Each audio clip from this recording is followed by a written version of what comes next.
Cruisers. Here we are, motocross lift. As you can see, we've locked it off. This is your release for the hydraulics. These would hook round the bike, around the foot pegs. As it goes up, you'll see them get tighter.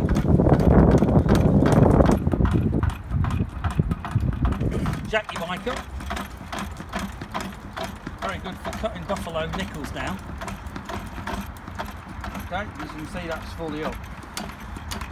A bar would then go through here to stop the thing coming down if the hydraulics should fail, but these never have.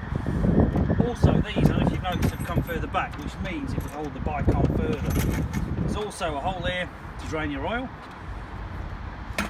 and this is available from customcruisers.com.